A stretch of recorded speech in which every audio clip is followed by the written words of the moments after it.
우리는 지난 한 11주간에 걸쳐서 빌립보서를 상고해 왔습니다.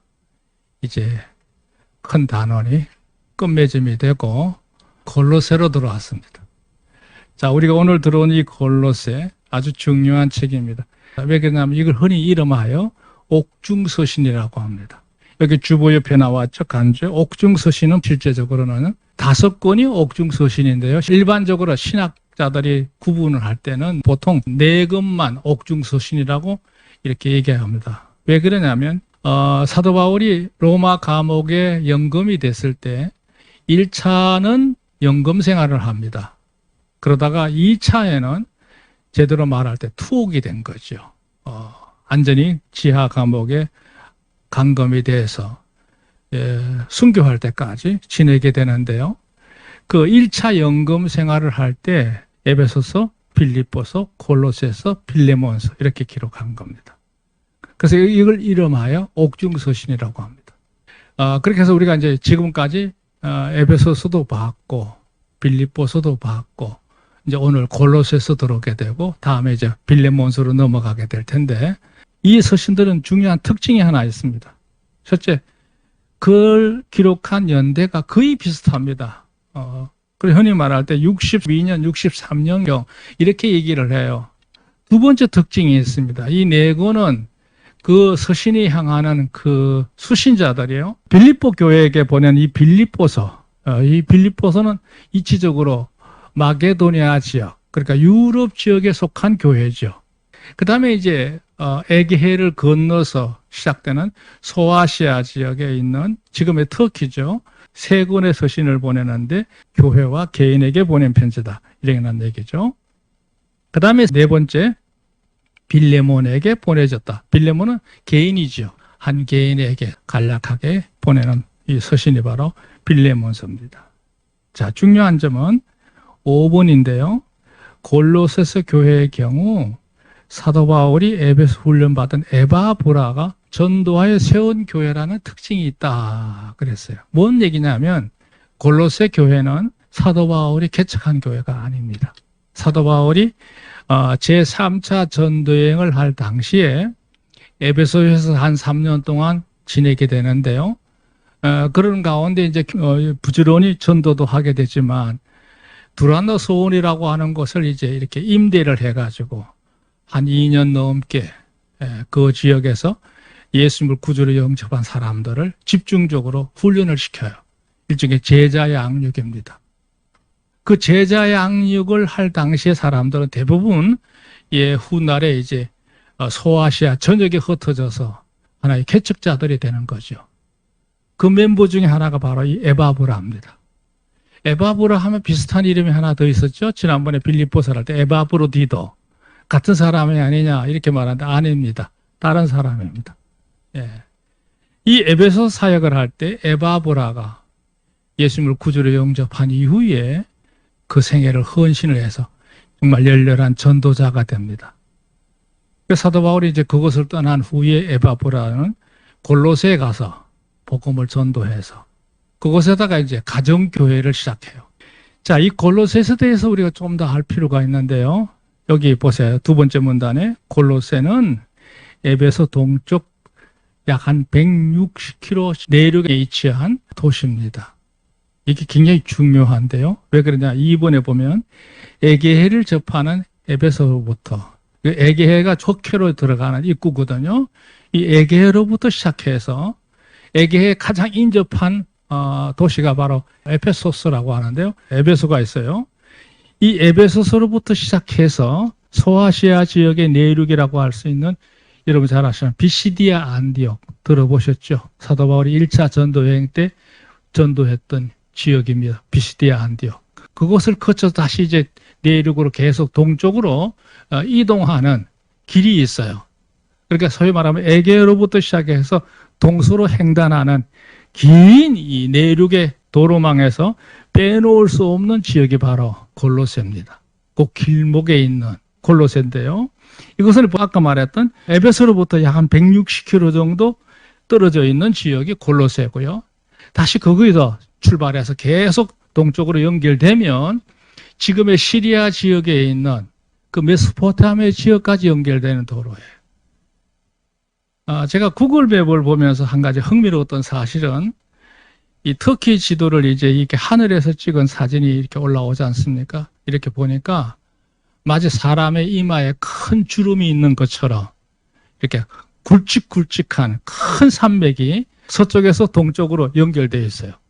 한 4겹 정도 이렇게 주름이 잡혀 있는 거예요. 그러니까 터키는 고산지대가 참 많은 지역입니다. 그 구릉지가 놀랍게도 서쪽에서부터 동쪽으로 쭉 연결되어 있어요. 그 연결되는 선상에 바로 이 골로새입니다. 왜 이렇게 복잡하게 설명하냐면 교통의 요충지라는 얘기예요. 더 특이한 점은요, 이 지역이 부르기아라고 하는 지역인데요. 이 부르기아라는 지역의 대표적인 성읍이 3개가 있었는데 바로 오늘 말하는 골로새, 그리고 여러분이 귀에 익숙한 라오디게아가 골로새에서 서쪽으로 약 한 20km 정도 떨어져 있습니다. 그리고 라오디게아에서 이제 약간 북쪽으로 히에라볼리, 이 히에라볼리가 우리 성경에는 여기 4장에 보면 4장 13절 한번 참고해 볼까요? 그가 너희와 그 라오디게에 있는 자들과 히에라볼리에 있는 자들을 위하여 많이 수고하는 걸 내가 들었노라 그랬어요. 2가지 지명이 나오죠. 라오디게아하고 히에라볼리. 라오디게아는 여러분 잘 아시는 대로 아주 유명한 도성이에요. 히에라볼리가 어디냐? 그건 옛날 이름이고요. 요즘의 이름은 파묵갈레입니다. 파묵이라는 말은 목화 소음을 말하는데 히다 이 말이죠. 칼레라는 말은 돌이라는 뜻이거든요. 온 전수에서 석회질이 나와가지고 이렇게 절벽을 타고 흘러내리면서 장관을 이룬 지역이 바로 유명한 관광지지요. 그 지역이 바로 이 파묵갈레인데, 이 파묵갈레하고 골로새하고 라오디게아가 여기 삼각지를 형성하면서 한 골짜기 안에 있어요. 그래서 아주 서로 경쟁하듯이 이 도성들이 교통 요충지이기 때문에 아주 무역업이 발달했던 그런 지역이기도 합니다. 심지어 이 골로새 지역에서는 이 목화를 가지고 직접 소위 말하면 옷을 잘 만드는 그런 기술이 발달했던 지역이라고 그래요. 근데 골로새라는 말은 이름이 좀 고상하긴 해도 사실 그 의미는 그렇게 좋지 않아요. 이거 뭐야? 버렸다. 버림을 받았다. 이런 의미예요. 그래서 그런지 몰라도 사도 바울 당시에는 이 골로새는 히에라볼리하고 라오디게하고 더불어서 부르게아 지역에 서로 경쟁하듯이 아주 발전하던 그런 대표적인 도성이었는데요. 아마 이 서신 받고 나서 얼마 되지 않아서 그랬을 것이라고 생각합니다만 이곳에 큰 지진이 납니다. 그 산간 지역에 이렇게 형성되어 있는 이 골로새 지역이 완전히 무너져 버렸어요. 그 사람들이 다 도망가고 이래가지고 지금은 이 골로새 지역이 폐허가 돼가지고 아무것도 없습니다. 그냥 고대 유적지만 발굴해 놓은 상태예요. 그래서 말 그대로 버림을 받은 도성이 되고 말았던 지역인데요. 자, 그건 딴 얘기고요. 자, 여기 보시면 여기 4번에 특히나 리쿠스 계곡을 따라서, 그러니까 에베소서부터 시작해서 양쪽에 큰 거대한 산맥이 골짜기를 이루면서 이게 동쪽에 있는 이 메소포타미아 지역까지 계속 그 길이 연결됩니다. 뭐 지금이야 그렇지만 옛날에는 큰 제국들이 나라를 정복할 때 거대한 군사들이 지나는 길목이 되는 거예요. 그 중간중간에 이제 요새를 만들어서 그들을 가로막으면 더 이상 진군을 못하는 그런 경우죠. 그런 성읍으로 쓰였던 곳 중에 하나가 바로 이 골로새입니다. 더 재미있는 거는 예수님의 제자 가운데 빌립 아시죠? 빌립이 온 가족을 데리고 이곳에 와 정착을 하면서 예수님을 전거하다가 십자가에 거꾸로 달려서 순교했던 지역이 바로 파묵갈레예요.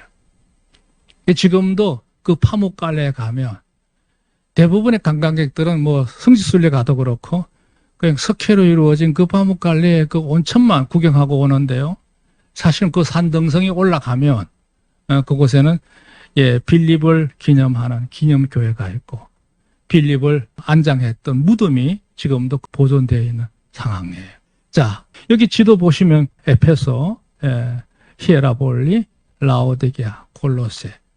이 골로새 교회를 통해서 라오디게아 교회에 또 히에라볼리 파무칼레에 있는 교회 성도들에게 이게 역시 골로새서를 보내서 그들도 읽게 하고 또 때로는 이제 라오디게아 교회나 히에라볼리에 있는 교회에게 서신을 보내면 그 편지를 다른 교회들도 돌아가면서 읽도록 만드는 그런 역할을 하면서 신앙적으로 이렇게 서로 돕는 상부상조하는 그런 의미에서 골로새는 중요합니다. 자, 여기 인류대지를 보시면 골로새서의 구조가 나와요. 여기 1번 보세요. 골로새 교회는 가정교회를 중심으로 시작했던 작은 교회입니다. 규모가 크지 않습니다. 그러다가 이제 지진이 나서 다 허물어지고 사람들이 뿔뿔이 흩어지면서 이 골로새 지역에는 특별한 유적이 남지도 않았고 이렇게 없어지고 말았는데 그 초창기에 에바브라가 이제 전도회에서 이렇게 열매를 맺어갔던 아주 착실한 좋은 교회였어요. 질서 있는 교회였어요. 근데 문제가 생겼어요. 역시 빌립보에서 나왔던 거와 비슷한 건데요. 그 유대인들이 많이 살잖아요. 얼마 가지 않아서. 그 당시 대표적인 게 지난번에 빌립보에서 보았던 것처럼 유대의 우월주의, 그 다음에 역시 거짓된 교사들, 그들이 들어와서 온갖 사상을 퍼뜨리게 되고 영지주의가 그 당시 막 시작됐거든요. 천사를 숭배하다 이런 일들이 생겼는데요. 예, 이런 이단 사상이 교회에 파고 들어가지고 교회가 큰 혼란 가운데 빠지게 됩니다. 그러니까 이제 이 교회를 관리하고 있었던 에바브라가 견딜 수가 없잖아요. 그래서 로마에 연금 생활을 하고 있었던 사도 바울에게 달려가 가지고 지금 교회가 이런 어려움에 봉착해 있습니다. 이걸 어찌 하면 좋습니까? 그 고충을 얘기합니다. 그 사도 바울이 직접 그곳에 가지 않았지만 넌저시 그들에게 이제 서신을 써준 거예요. 그 보낸 편지가 바로 이 골로새서입니다. 그 너희도 읽고 이 내용을 라오디게아 교회도 읽게 하고 히에라볼리에 있는 교회들도 그렇게 둘러가면서 서신을 보고 대비해야 된다. 그런 내용을 담고 있는데요. 중요한 점은요. 4번이에요. 이 복음의 신앙을 바로 확립하기 위한 목적을 갖고 이 서신을 보냈어요. 신앙 확립을 하기 위해서. 근데 주된 내용이 뭐냐? 절대 비교 불교한 그리스도의 실존성과 더불어 지극히 실천적인 거룩한 삶의 덕목들을 제시하였다. 그래서 이게 뭔 말이냐면요.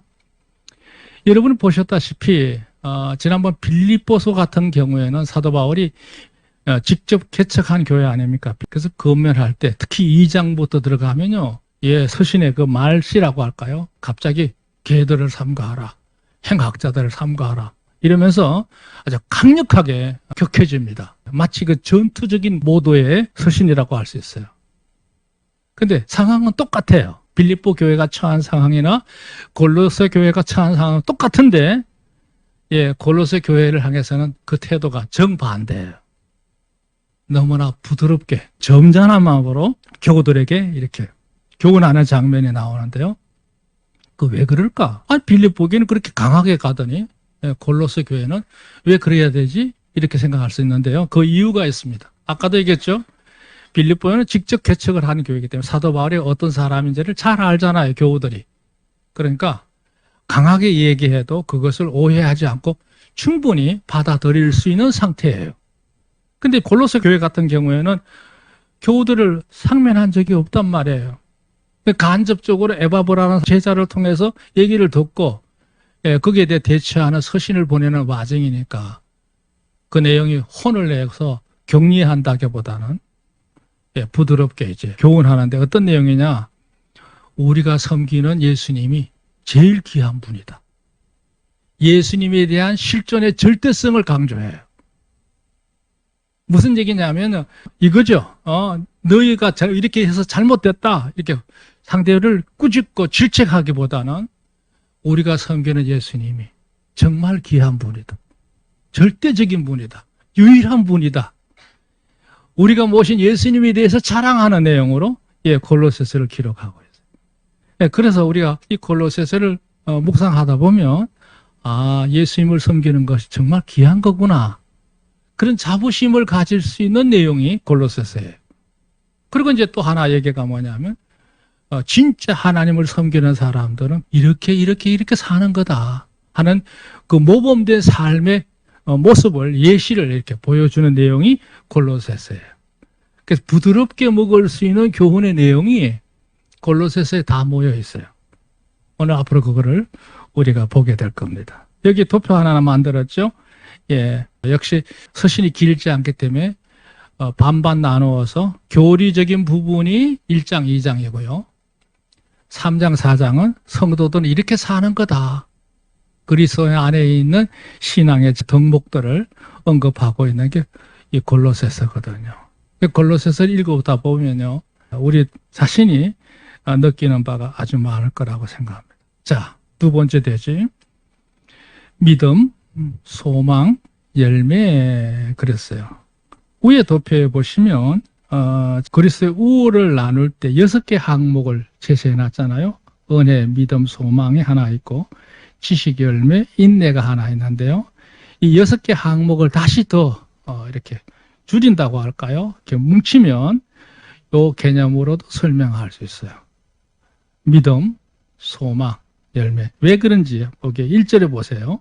하나님의 뜻으로 말미암아 그리스도 예수의 사도된 바울과 형제 디모데는 그랬어요. 하나님의 뜻으로 되었다. 하나님의 사람이라는 얘기죠. 중요한 점은 그리스도 예수의 사도된 바울은 자신을 사도라고 소개를 해요. 그리고 디모데는 나의 형제다. 형제란 말은 동력자라는 얘기, 나를 돕는 자다는 얘기. 어쨌든 간 중요한 거는 사도 바울이 이 서신을 보내면서 내가 보낸 편지이긴 하다마는 나와 함께 동력하는 이 디모데도 이 편지를 보내는 것을 알고 있다. 이런 의미죠. 형제 디모데, 동력자 디모데로 소개하고 있습니다. 아마 그것은 향후 이제 사도 바울에 직접 갈 수 없을지라도 디모데를 대신 보내서 사도 바울의 그 뜻을 전할 수 있는 중요한 통로가 되기 때문에 아마 디모데를 이렇게 같이 소개하지 않았나 그렇게 생각이 되고요. 자, 두 번째 2절에 골로새에 있는 성도들 곧 그리스도 안에서 신실한 형제들에게 편지하노니 우리 아버지 하나님으로부터 은혜와 평강이 너에게 있을지어다 그랬어요. 할렐루야. 구원의 축복뿐만 아니라 평강의 축복이 함께하길 바란다. 이런 의미죠. 하나님의 은혜가 뭐겠어요? 하나님께서 우리에게 주시는 은혜가 제일 기본적인 건 구원의 은혜입니다. 뿐만 아니라 하나님이 함께 하시는 축복 중에 하나가 평강의 축복이거든. 그것도 은혜입니다. 여러분 삶 속에 이 구원의 축복과 더불어 평강의 축복이 늘 함께 하시기를 주님 축원합니다. 3절 우리가 너희를 위하여 기도할 때마다 그러니까 비록 직접 만날 수는 없었지만 너희를 위해서 기도한다. 중요한 점은 이거예요. 너희를 위해서 내가 늘 기도한다 하는 말은 뭐냐면 에바브르 편에 그 교회의 사정을 들었기도 했지만 이 골로새하고 라오디게하고 히에라볼리가 굉장히 중요한 내륙 도시이기 때문에 이 도시에 대해서 관심을 가질 수밖에 없는 거죠. 그 얘기예요. 하나님 곧 우리 주 예수 그리스도의 아버지께 감사하노라. 왜? 그 중요한 지역에 복음이 들어가서 교회가 세워졌으니 자신이 비록 그곳에 안착하면서 교회를 세우지 못했지만 하나님의 교회가 있다는 사실이 너무나 감사하다 이거예요. 그런 감사함을 표현하고 있는 거죠. 4절부터가 중요합니다. 이는 그리스도 예수 안에 너희 믿음과 성도에 대한 사랑을 들음이요. 그랬어요. 너희가 예수님을 구주로 믿고 구원받아서 하나님의 자녀가 되었다는 사실이 놀랍고 그곳에 교회가 세워졌다는 것도 놀라운데 또 하나 놀라운 게 뭐냐? 예수님을 믿는 너희들끼리 그리스도 안에서 진지하게 서로 돕고 나누는 사랑이 충만하다고 하니 그게 너무 마음에 흡족하다. 그 얘기. 믿음뿐만 아니라 예수 안에 있는 이 성도 간의 사랑에 대해서 내가 많이 얘기를 들었다. 아마 골로새 교회는 상당히 성도들이 화목했던 것 같아요. 5절 너희를 위하여 하늘에 쌓아놓은 소망을 인하미니 곧 너희가 전에 복음의 진리의 말씀을 들은 것이라 그랬어요. 이게 무슨 말이냐면요. 너희가 그렇게 성도들 간에 아주 진지한 사랑의 교제를 나눌 수 있던 이유가 뭐라고 생각하느냐. 그건 너희가 하늘에 대한 소망이 분명했고 확신을 가지고 있기 때문에 그리스도인의 사람답게 그렇게 살 수밖에 없다. 그 얘기죠. 여기 설명해놨죠. 이러한 믿음과 사랑은 너희가 진리의 구원의 말씀이 복음을 듣고 확신했기 때문에 그 확신한 가운데 가지는 게 뭐예요? 하늘에 대한 소망이잖아요. 그걸 갖고 있기 때문에 너희가 그렇게 사는 거다. 사랑하는 여러분, 사람이 하루 먹기 살기 어려운 세상에 살다 보면 내가 가져야 될 순수한 인간적인 그 요소라고 할까요? 정의라든지 이웃에 대한 배려라든지 사는 사람이 나에게 이런 일을 할 때 그걸 수용하고 이해해 주는 마음의 여유라든지 이런 것들이 야박해지잖아요. 뒤로 돌려놓잖아요. 근데 이 골로새 교인들은 아니라는 거예요. 서로 진지하게 서로 돕고 이해하고 수용하고 그리스도 안에서 화목하게 지냈다는 거예요. 그 이유는 구원에 대한 확신이 있고 천국에 대한 소망이 분명하기 때문에 그걸 가진 자답게 살았기 때문에 이 모든 것이 가능하다는 거예요. 여기 옆에 간주 보시면 이런 얘기를 했어요. 바른 깨달음을 통한 믿음과 소망은 세상의 그 어떤 유혹도 이길 수 있으며 일상의 삶에서 그 열매들이 나타난다. 그 열매가 뭐예요? 화목함인 거예요. 그러니까 잡다한 여러 가지 많은 유혹들이 사람으로 하여금 정신을 차릴 수 없을 만큼 흔드는 사나운 여러 가지 많은 일들이 있을 수 있지만 이 골로새 교우들의 마음속에는 성도들 간에 상당한 여유로움이 따뜻함이 온화함이 있었다는 얘기죠. 그 왜 그러냐? 내 안에 천국에 대한 소망이 분명하며 그렇게 살 수 있다는 거예요. 지금 우리가 사는 시대에 인성이 변하기 쉬운 시대죠. 사람이 조금만 마음을 잘못 먹으면 여러 가지 면에서 우를 범할 수 있는 참 사나움이 가득한 시대입니다. 그런데도 우리 성도들끼리 교회 와서 서로를 대할 때 따뜻한 마음으로 여유로움을 갖고 상대방을 이해하고 충분히 수용을 하고 베풀 수 있는 사람이 되는 이유가 뭡니까? 우리 안에 구원의 확신뿐만 아니라 장차 천국에 가서 함께 살 성도임을 확신하기 때문에 천국에 대한 소망이 있기 때문에 우리가 나누는 줄로 믿습니다. 여러분의 개인적인 기본적인 인격 때문에 그런 게 아닌 거예요. 승리하시길 바랍니다. 그 얘기예요. 보세요. 그 복음과 진리를 듣고 확신하는 그 순간부터 신령한 변화는 이미 시작됐다 말이에요. 그런 마음가짐을 가질 수밖에 없는 거죠. 더 뼈아픈 말은 그 밑에 있어요. 확신하는 믿음이 없이는 이기적인 소망이야. 소망을 가져도 이기적인 거야. 또 사랑을 하되 인간적인 사랑을 하는 거야. 얼마 동안 가질 수는 있지만 누릴 수는 없어.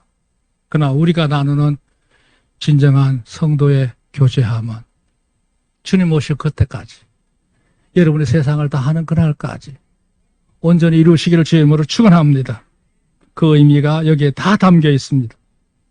6절 이 복음이 이미 너희에게 이르매 너희가 듣고 참으로 하나님의 은혜를 깨닫는 날부터 너희 중에서와 같이 온 천하에도 열매여져서 자라는도다 그랬어요. 너희만 그런 게 아니다. 어느 지역에 살고 있든지 간에 그곳에 있는 사람들이 예수님을 진정으로 알고 구주로 믿어서 영접해서 구원받았고 장차 천국에 가는 백성이라는 사실을 깨닫는 그 순간부터 그의 삶에는 그런 변화가 이미 일어난다. 너희만 그런 것이 아니라 어디든지 똑같이 일어난 열매다. 믿으시면 아멘. 그런 열매가 있다는 거예요. 제가 시간이 없기 때문에 이 의미를 다 설명 못한 게 안타깝습니다.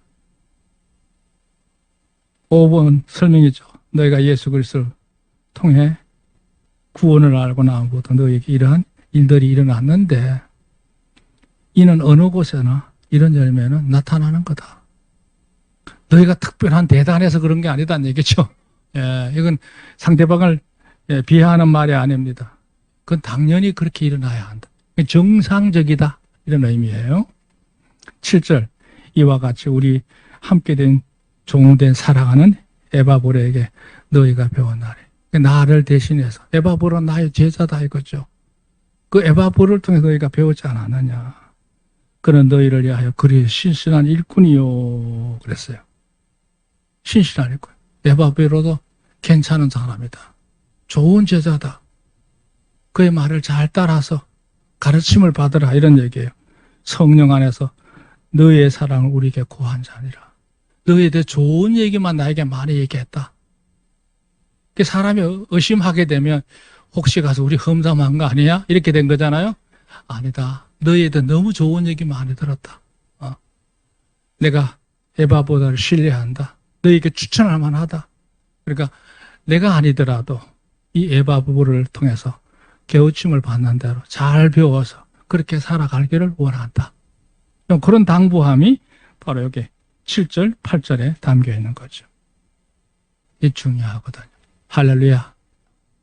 제가 두서없이 이 골로새서에 들어왔습니다. 아무튼 오늘 말씀 중요한 거, 우리가 예수님을 구주로 영접한 이후에 구원의 선물만 아니라 여러분 삶 속에 평강의 축복이 늘 함께 하시기를 주의 이름으로 축복합니다.